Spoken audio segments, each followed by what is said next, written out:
السلام علیکہ یا رسول اللہ صلی اللہ تعالی علیہ وسلم پڑھیں الصلاۃ والسلام علیکہ یا رسول اللہ، الصلاۃ والسلام علیکہ یا حبیب اللہ صلی اللہ تعالی علیہ وسلم۔ نماز کی پانچویں شرط یعنی نیت کا بیان چل رہا ہے۔ نیت یہ دل کے ارادے کا نام ہے۔ جو دل میں ارادہ ہو پکا اسے نیت کہتے ہیں۔ صرف خیال سے کام نہیں چلے گا، تو جو دل میں پکا ارادہ ہو یہ لازم ہے، دل میں پکا ارادہ ہونا لازم ہے۔ پھر آگے آتا ہے کہ جو دل کا ارادہ ہے اس کو زبان سے الفاظ میں کہنا یہ نیت کہلاتا ہے۔ مگر دل میں پہلے پکا ارادہ ہونا یہی اصل نیت ہے۔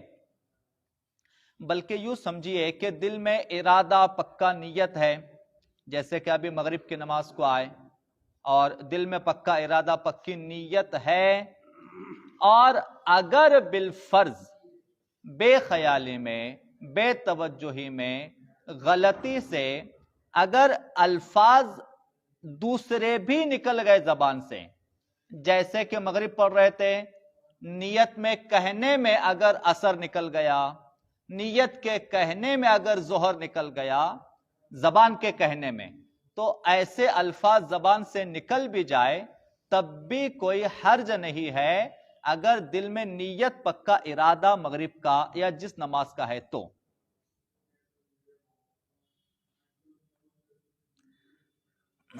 اچھا، نماز کی نیت کس طرح سے کی جاتی ہے وہ تو معلوم ہے نا۔ جیسے فجر کی فرض ہے اور سنت ہے، پھر ظہر میں سنت بھی آتی ہے، فرض بھی آتی ہے، پھر سنت بھی آتی ہے، نفل بھی آتی ہے، تو دونوں چیزوں کا ذکر ہے، بلکہ تینوں چیزوں کا ذکر کرنا ہے۔ پہلے تو فجر کی نماز، پھر اس کے بعد سنت پڑھ رہے یا فرض پڑھ رہے، اور کتنی رکعت پڑھ رہے، یہ تینوں چیزوں کا ذکر کرنا نماز نیت میں بہتر ہے۔ اور الفاظ آگے پیچھے ہو جائے تو کوئی حرج نہیں ہے۔ جو الفاظ ہم کو آتے ہیں انہی الفاظ میں ہم نیت کر سکتے ہیں۔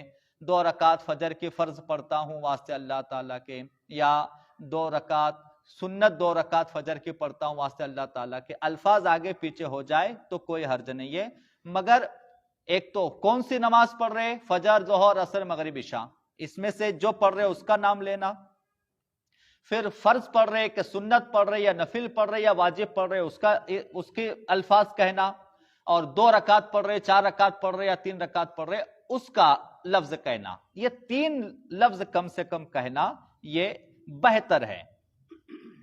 ورنہ ایسا بھی ہو سکتا ہے، دیکھیے، کہ صرف دل میں ارادہ ہو پکا اور زبان سے کوئی لفظ نہیں کہا اور رکعت باندھی، تب بھی نماز ہو جائے گی۔ کچھ بھی زبان سے لفظ نہیں کہا مگر دل میں پکا ارادہ مطلب میں کون سی پڑھ رہا ہوں، تینوں چیزوں کا۔ میں کون سی پڑھ رہا ہوں، میں مغرب پڑھ رہا ہوں، مغرب کی کون سی پڑھ رہا ہوں، فرض پڑھ رہا ہوں یا سنت پڑھ رہا ہوں، اور کتنی رکعت پڑھ رہا ہوں، 3 رکعت پڑھ رہا ہوں۔ یہ تینوں چیزوں کا دل میں پکا ارادہ چلتے چلتے بھی کوئی کر لے۔ جیسے کہ دیکھیے، ایک اہم چیز پہ آج تھوڑا سا بات کرتے ہیں کہ ایسا کب ہوتا ہے معلوم، جب جماعت کھڑی ہو اور ہم کو جماعت میں شامل ہونا ہے، امام رکوع میں ہے یا رکعت چل رہی ہے، تو ہم کو ڈر خوف رہتا ہے کہ کہیں ہم رکعت نہ ہماری چھوٹ جائے، تو تھوڑا سا جلدی کرتے ہیں۔ تو اس وقت میں یہ نیت کا وغیرہ مسئلہ سیکھنا ضروری ہے۔ تو چلتے چلتے، جیسا کہ اگر آپ کو پتہ ہے اندر جماعت کھڑی ہے اور ہم کو رکعت میں شامل ہونا ہے، تو باہر سے اندر چلتے چلتے بھی اگر نیت کر لی تب بھی نیت ہو جائے گی۔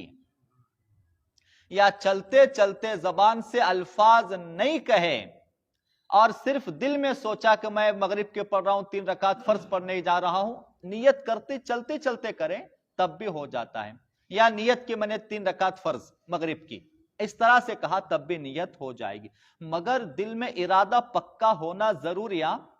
کوئی خیال نہیں تھا دل میں، کوئی نیت نہیں کی دل میں، کوئی ارادہ نہیں کیا، اور آتے چلتے چلتے آ کے ایسے رکعت باندھ لی، تو پھر نماز نہیں ہو گیا۔ پھر ہم دوہرا دیں کہ نیت دل میں پکا ارادہ، خیال، یاد ہونا ضروری ہے کہ میں کون سی نماز پڑھ رہا ہوں۔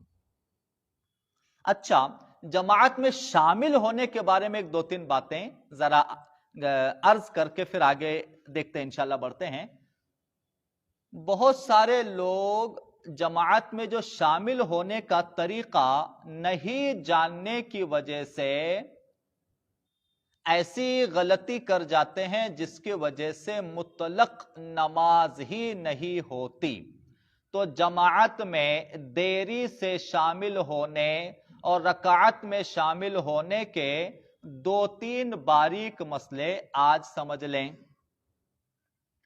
ہم جب رکعت جماعت میں شامل ہو رہے ہیں اور امام کے ساتھ اگر ہم کو رکوع مل گیا تو وہ رکعت مل گئی۔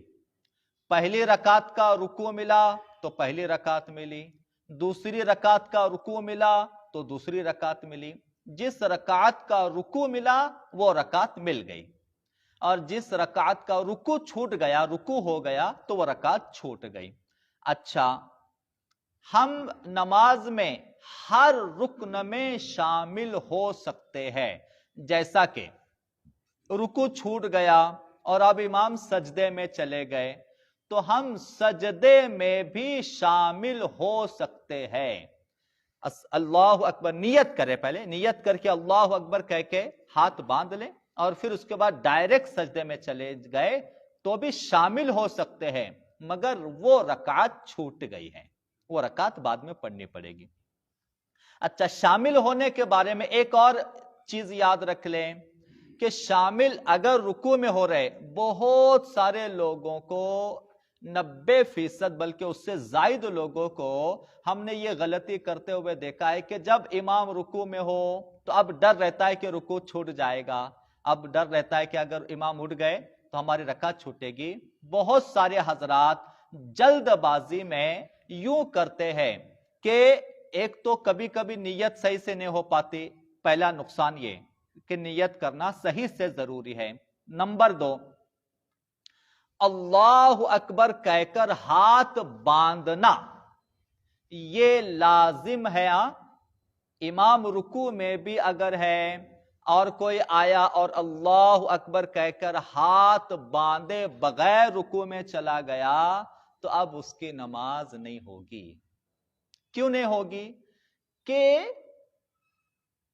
اللہ اکبر کہہ کر ہاتھ باندھ کر، بھلے امام رکوع میں ہیں مگر ہاتھ باندھ کر کم سے کم ثنا پڑھنا یہ ضروری ہے۔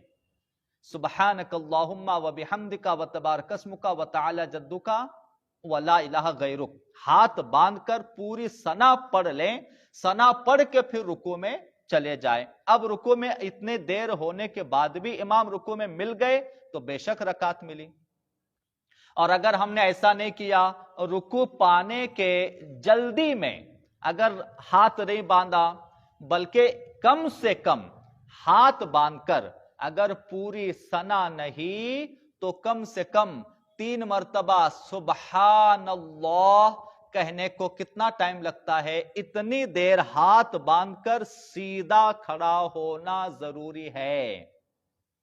اس کے پہلے اگر رکوع میں چلے گئے تو حالانکہ ہمارے خیال میں ہم کو رکوع رکعت مل جائے گی مگر اصل میں نماز ہی نہیں ہوگی۔ کیوں؟ تو اس لیے نماز نہیں ہوگی کہ رکوع میں جانے سے پہلے جو قیام ہے، جس کو قیام کہتے ہیں، آگے بیان آئے گا فرائض کا۔ قیام یعنی اللہ اکبر کہنا، یہ اللہ اکبر کہہ کے رکعت باندھنا، اور دوسرا کھڑا ہونا۔ تو اللہ اکبر کہنا یہ نماز کا پہلا فرض ہے، اور قیام کھڑا ہونا یہ نماز کا دوسرا فرض ہے۔ تو اگر کسی نے اللہ اکبر کہہ کے کھڑے ہوئے بغیر رکوع میں چلا گیا تو اس کا قیام چھوٹ گیا. اور قیام فرض ہے نماز میں, قیام چھوٹا تو نماز نہیں ہوگی, اگرچہ ہم سمجھ رہے کہ رکوع اور رکعت ہم کو مل گئی. تو لہٰذا یہ خیال رکھے کہ جب رکعت میں جماعت میں شامل ہونا ہو, کتنی بھی جلدی ہو, رکعت چھوٹ گئی چلے گا, مگر نیت اچھی طرح سے کریں, اللہ اکبر کہہ کر ہاتھ باندھ لیں اور پوری ثنا پڑھ لیں, سبحانک اللہم و بحمدک و تبارک اسمک و تعالی جدک و لا الہ غیرک, پوری ثنا پڑھ کے پھر ہاتھ کھول کر رکوع میں چلا جائے. یا کم سے کم سبحان اللہ 3 مرتبہ کہنے میں جتنا ٹائم لگتا ہے, کہنا نہیں ہے سبحان اللہ, یعنی کہنا نہیں ہے, بس خاموش کھڑے رہنا ہے اتنی دیر, کم سے کم سیدھا بالکل, پیٹھ کو جھکا کے بھی نہیں کرنا ہے, پیٹھ سیدھی رکھ کے کم سے کم اتنی دیر سبحان اللہ 3 مرتبہ کہنے میں جتنا وقت لگتا ہے اتنی دیر خاموش کھڑا رہے, اور پھر اللہ اکبر کہہ کے رکوع میں جائیں. اور اللہ اکبر بھی 2 ہوں گے, ایک اللہ اکبر یہ پہلا, اور دوسرا اللہ اکبر یہ, یعنی 2 تکبیریں بھی ہوگی. تو خیر 11 منٹ ہوئے, اس میں 1-2 باتیں اور رہ گئی ہیں, تو انشاءاللہ کل آگے کی 1-2 باتیں بھی انشاءاللہ عرض کی جائے گی, آپ ذرا یاد دلا دیں. ان اللہ و ملائکتہ یصلون علی النبی یا ایھا الذین آمنوا صلوا علیہ وسلموا تسلیما.